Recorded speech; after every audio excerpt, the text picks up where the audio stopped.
रोज का वचन। रोज के वचन में आपका स्वागत है। दिन 58। लव्य व्यवस्था अध्याय 1। लव्य व्यवस्था अध्याय 1।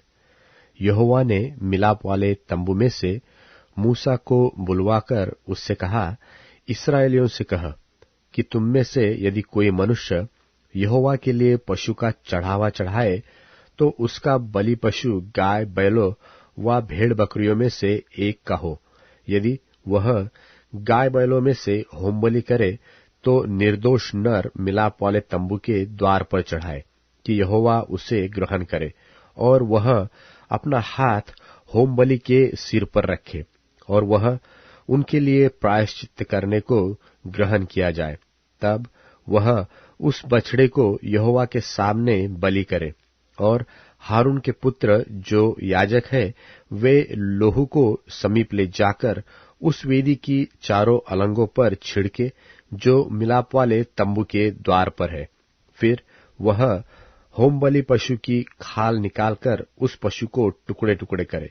तब हारून याजक के पुत्र वेदी पर आग रखे और आग पर लकड़ी सजाकर धरे, और हारून के पुत्र जो याजक है, वे सिर और चर्बी समेत पशु के टुकड़े को उस लकड़ी पर जो वेदी की आग पर होगी सजाकर धरे, और वह उसकी अतड़ियों और पैरों को जल से धोए।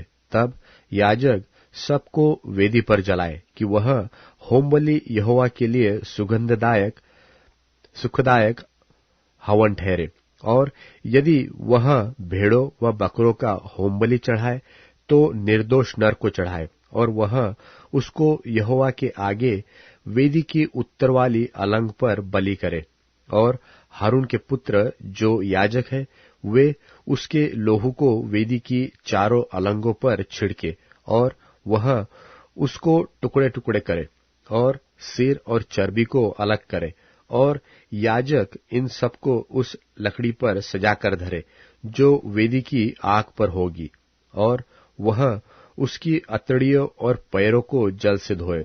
और याजक सबको समीप ले जाकर वेदी पर जलाए कि वह होमबलि और यहोवा के लिए सुखदायक सुगंध वाला हवन ठहरे।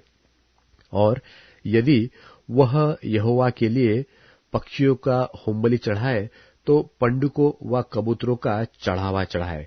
याजक उसको वेदी के समीप ले जाकर उनका गला मरोड़ के सिर को धड़ से अलग करे और वेदी पर जलाए, और उसका सारा लोहू उस वेदी की अलंग पर गिराया जाए, और वह उसका ओझर मल सहित निकालकर वेदी की पूरब की ओर से राख डालने के स्थान पर फेंक दे, और वह उसको पंखों के बीच से फाड़े पर अलग न करे। तब याजक उसको वेदी पर उस लकड़ी के ऊपर रखकर जो आग पर होगी जलाए कि वह होमबलि और यहोवा के लिए सुगंध वाला सुखदायक हवन ठहरे।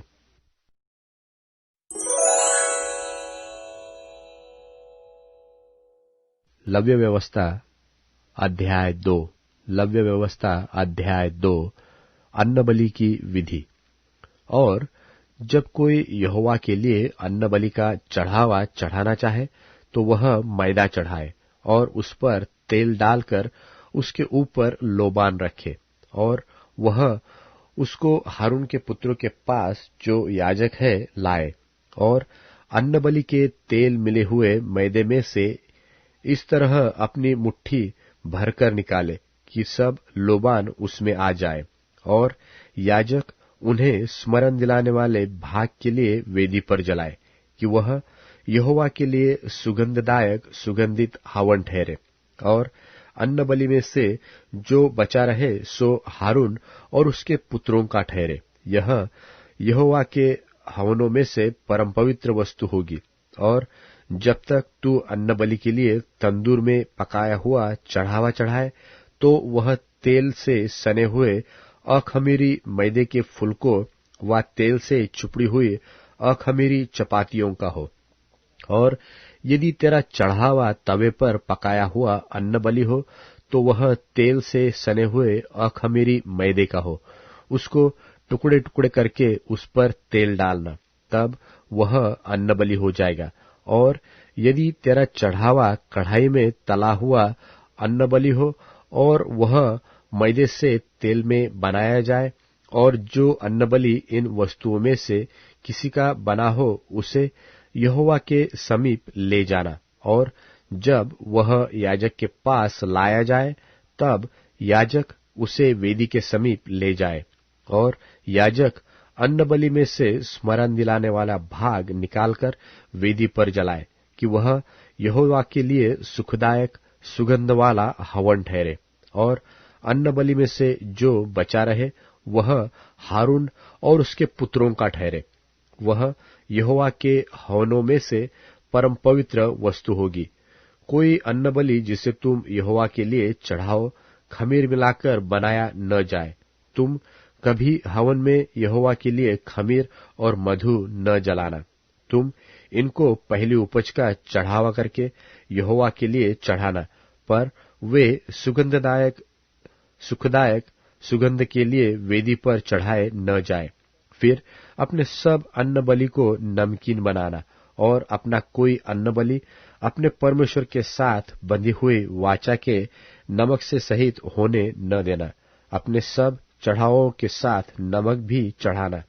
और यदि तू यहोवा के लिए पहली उपज का अन्न बलि चढ़ाए तो अपनी पहली उपज के अन्न बलि के लिए आग से झुलसाई हुई हरी हरी बालें अर्थात हरी हरी बालों को मींच के निकाल देना।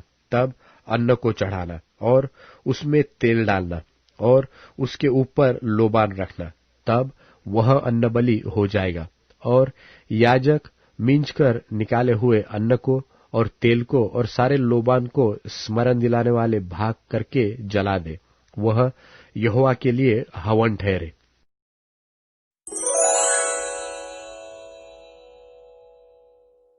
लव्य व्यवस्था अध्याय 3।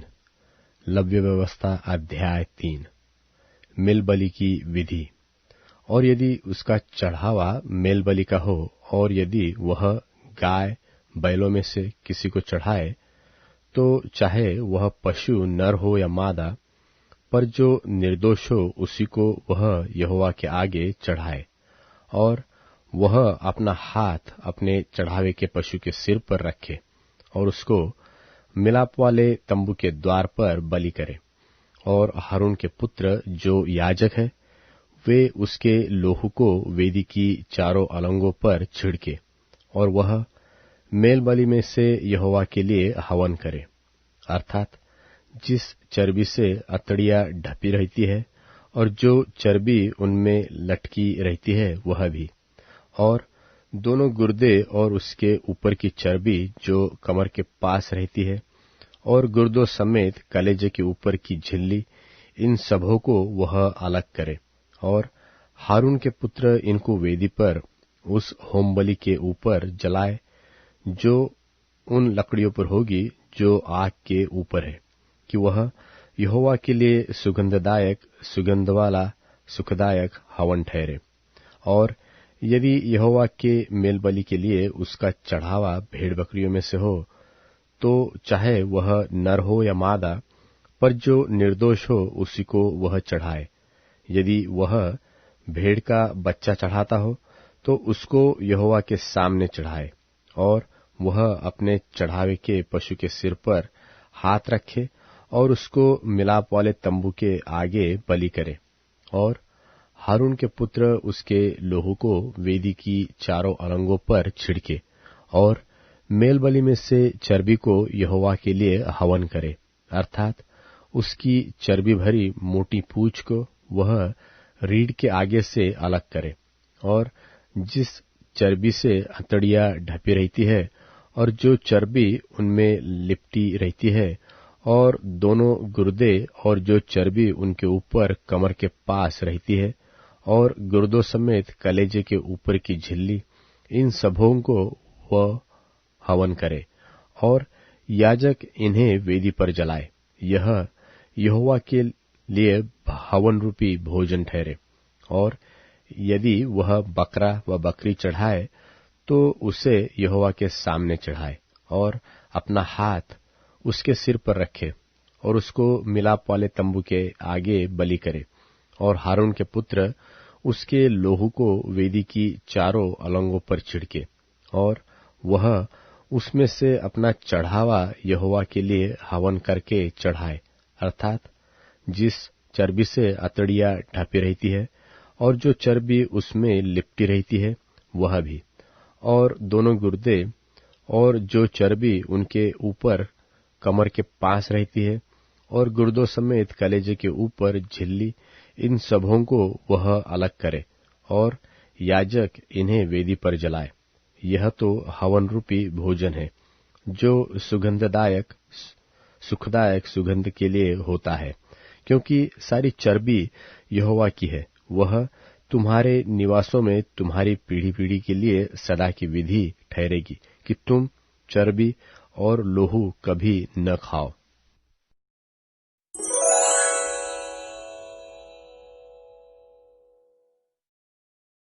फिर यीशु कफरनहूम पहुंचे। घर में उन्होंने पूछा, तुम आपस में किस बात पर वाद विवाद कर रहे थे? लेकिन वे खामोश रहे, इसलिए कि आपस में वे बहस कर रहे थे कि उनमें बड़ा कौन है। यीशु ने उन 12 को बुलाकर उनसे कहा, यदि कोई व्यक्ति पहला होना चाहे तो उसे आखिरी और सबका नौकर बनना चाहिए। एक बच्चे को सामने लाकर अपनी बाहों में लेकर यीशु ने कहा, जो कोई ऐसे एक बच्चे को मेरे नाम से अपनाता है वो मुझे अपनाता है, और जो कोई मुझे अपनाता है वो मुझे नहीं लेकिन मेरे भेजने वाले को अपनाता है। यूहन्ना ने उत्तर में कहा, गुरुजी, हमने एक व्यक्ति को देखा जो बिना हमारे साथ हुए आपके नाम से भूत निकाल रहा था। इसलिए कि वो हमारे साथ नहीं था, हमने उसे रोकने की कोशिश की। लेकिन यीशु ने कहा, उसे रोको मत, क्योंकि जो व्यक्ति मेरे नाम से आश्चर्य कर्म करता है जल्दी ही मेरे खिलाफ कुछ नहीं कहेगा, क्योंकि जो हमारे विरोध में नहीं हमारी तरफ है। जो कोई मेरे नाम से तुम्हें एक प्याला पानी देता है कि तुम मसीह के हो, मैं तुमसे सच कहता हूं कि वो अपना प्रतिफल नहीं खोएगा। जो कोई इन छोटों में से जो मुझ पर विश्वास करते हैं एक के लिए रुकावट का कारण बनता है, उसके लिए ये अच्छा होता कि उसके गले में चक्की का पाट बांधकर गहरे समुद्र में धकेल दिया गया होता। यदि तुम्हारा हाथ तुम्हारे पतन का कारण बने, उसे काटकर फेंक दो।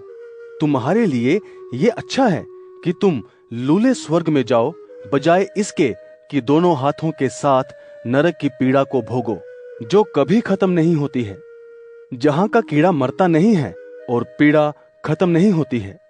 यदि तुम्हारा पैर तुम्हारे बुराई में गिर जाने का कारण बने, इसे काटकर फेंक दो। तुम्हारे लिए ये भला है कि तुम लंगड़े जीवन में दाखिल हो, बजाय इसके कि दोनों पैरों के साथ मौत हासिल करो, जहां का कीड़ा नहीं मरता और आग नहीं बुझती। यदि तुम्हारी आंख तुम्हें बुराई में फंसाए, इसे निकालकर फेंक दो। तुम्हारे लिए ये अच्छा है कि बिना एक आंख स्वर्ग जाओ, बजाय इसके कि दोनों आंखों के साथ नरक जाओ। वहां का कीड़ा मरता नहीं है, ना ही वहां की पीड़ा कभी कम होती है। हर एक जन परखा जाएगा और हर एक की कुर्बानी भी। नमक अच्छा है, लेकिन यदि नमक अपना नमकीनपन खो दे तो फिर उसे कैसे नमकीन किया जा सकेगा। अपने आप में नमक रखो और एक दूसरे के साथ मेल से रहो।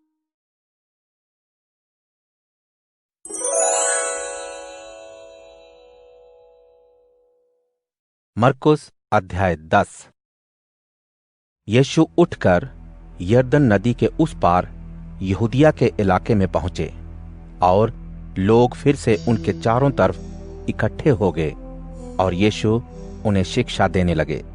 इतने में फरीसियों ने परखने के लिए यीशु के पास आकर पूछा, क्या पुरुष के लिए यह जायज है कि अपनी पत्नी को तलाक दे?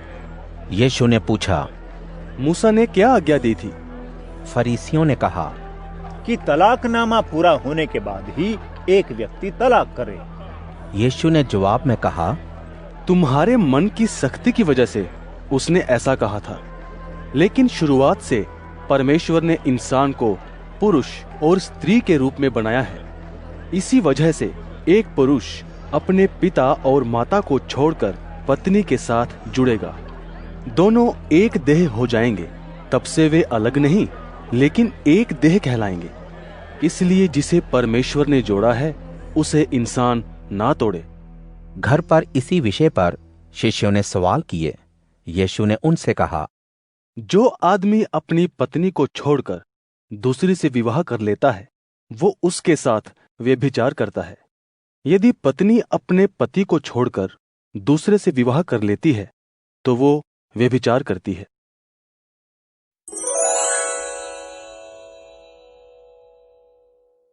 अध्याय 27। प्रभु मेरी ज्योति और मेरा सहायक है। प्रभु मेरी ज्योति और मेरा सहायक है, तब मैं किससे डरूं? प्रभु मेरा जीवन रक्षक है, तब मैं क्यों भयभीत हूं? जब कुकर्मी मुझे फाड़ खाने के लिए मुझ पर आक्रमण करते हैं, तब वे मेरे शत्रु, मेरे बैरी लड़खड़ाकर गिर जाएंगे। यद्यपि सेना ने मुझे घेरा है, तो भी मेरा हृदय आतंकित न होगा। यद्यपि मेरे विरुद्ध युद्ध छिड़ा है, फिर भी मैं आश्वस्त रहूंगा। मैंने केवल एक वरदान प्रभु से मांगा है, मैं जीवन पर्यंत प्रभु के घर में निवास करूं और प्रभु के सौंदर्य को निहार सकूं, उसके भवन में दर्शन करूं। मैं इसी वरदान की खोज करूंगा। प्रभु संकट के दिन मुझे अपने मंडप में छिपा लेगा। वह अपने शिविर के भीतर मुझे आश्रय देगा। वह मुझे चट्टान पर ऊंचा उठाएगा। अब चारों ओर के शत्रुओं की अपेक्षा मेरा मस्तक उन्नत होगा। मैं प्रभु के शिविर में आनंद उल्लास से बलि चढ़ाऊंगा। मैं गीत गाऊंगा, मैं प्रभु का स्तुतिगान करूंगा।